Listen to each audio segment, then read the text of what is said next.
Hello, same location, but different bike. Check that baby out. Forbidden Dreadnought. Massive thanks for the riders again for letting me borrow this beast, give it a test. Let's get on the trails. So this bike is 170 up the front, 154 in the rear, but it really feels more like 170 in the rear. Utilizes it really well. I've had a few oopsie moments where I thought, oh no, it's not going to be enough, but it just seems to soak up everything. Although it's still quite a long bike, it's like 484mm reach. What I'm feeling anyway is it's really nimble. My bike's a 488 and it feels long. Whereas this one, to me, it feels more like a medium. It's just really flicky around corners.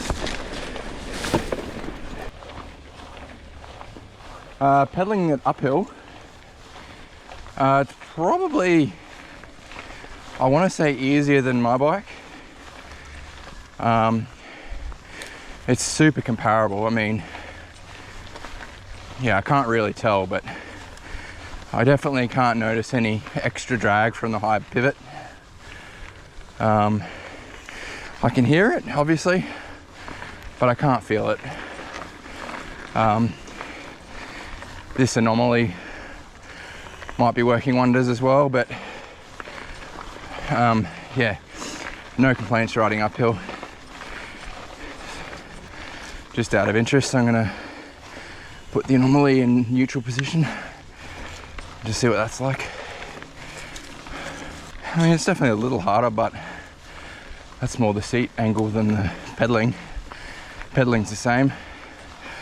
Just feel like I'm loading my back a little more and flick it forward. Pelvis is in perfect position. All I'm doing is using my legs. Wonderful.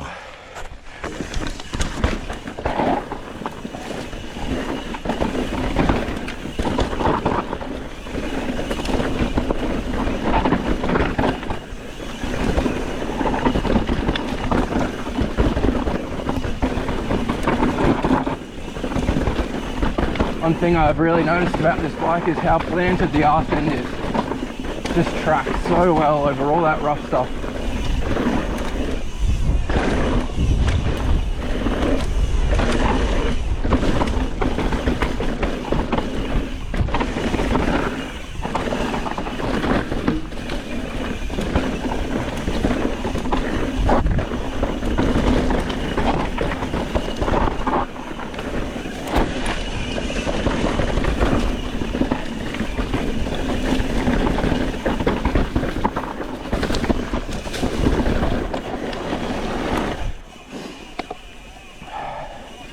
So much fun.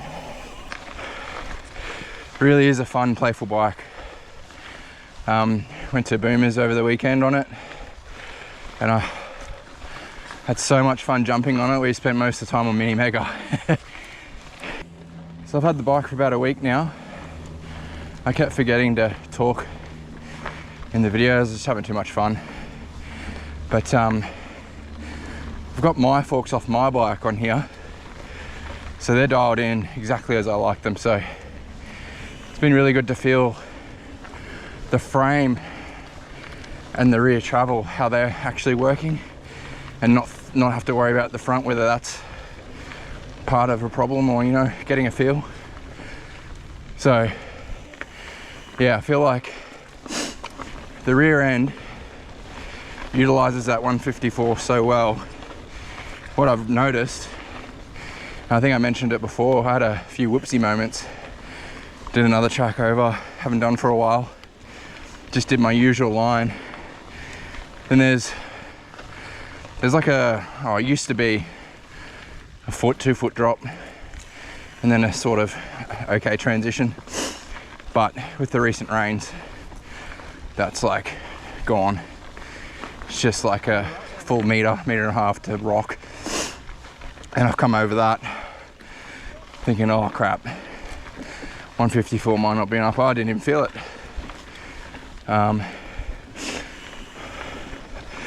don't know, like the other thing is when you're on like rollers or you want to pump, get the most out pedal, it's quite firm, so you're not getting much loss. Pumps and pedals really well, but when you need the travel, it's there and it utilizes it well. It really feels like a 170 bike. Setting it up was pretty easy too. All I did was went on the Forbidden site. There's a support tab and then like a suspension setup guide, and they've got pretty much each shock you can put in. This one's the Fox X2, so you just find the shock that you've got, and it pretty much tells you if you're between this weight, do these amount of clicks on each one. So I just as a baseline started with that. If it said 7 to 9 clicks, I just went 8. So I set that up. I'm 98 kilos, so I'm not exactly a lightweight, but it was bang on. I set it up and I haven't touched it since. So I'm usually a set and forget kind of person, and it takes a couple of fiddles to get it right, but yeah, I haven't touched it since I went off what they said on their site, which is pretty nice and refreshing. Usually for a heavyweight like me, they're way out, but yeah, no, I've liked it, and I was lucky with the forks. They're my forks, so I've already had them set up. So just sitting on the bike, it does feel different to my bike and the Arrival. My bike's a Firebird.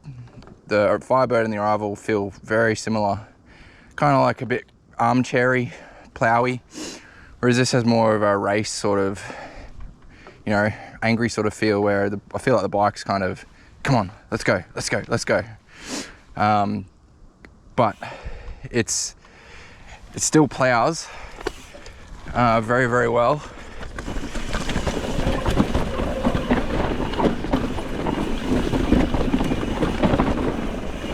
I almost reckon the faster you go on it, the more stable this thing feels, which is, I guess, kind of dangerous and scary, but it's what you want in a race bike, and it's very much a race bike. I'm not really having to work much at all to get it around any corners. Just turns so nicely. And these holes are fucking deep. And I didn't feel any of them. So yeah, that was sick. Or as Shano would say, that was hectic. Kind of running out of light, so I don't think I'll get this last track in. So we'll go through, I guess, pros and cons. We'll start at the cons. The only couple I've sort of noticed were the really racy feel it has.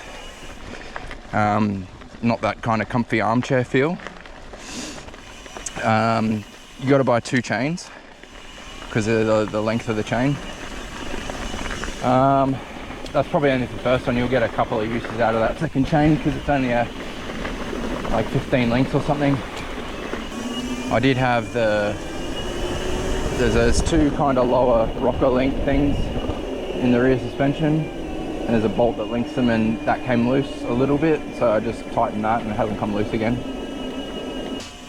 Pros, I'd say how nimble the bike is and how easy it is to corner. Even though the rear axle is the rear trending and they tend to be harder to corner, it was not at all. It was really easy. Jumping it is super fun. Very stable, very flickable. The faster you go, the more stable it gets, which is, yeah, perfect for a race bike.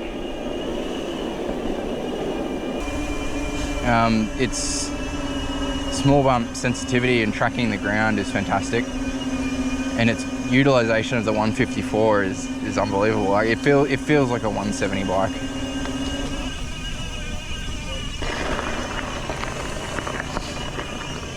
Where I needed to get speed from pumping, it was nice and firm. I didn't kind of lose myself in the travel and lose all that efficiency. It pumped through it, pedals well, and then when you have a big hit, a big whoopsie, it really uses it properly. Yeah, it's a proper race bred machine. If you're after a race bike for enduros or even downhill, you can chuck a set of triple clamps on it. Yeah, like it's a fast bike. It's very fast. If you want to go fast, go try one of these out. I can't remember if I've mentioned it yet or not, but one big thing I noticed is how easy this jump is to buy.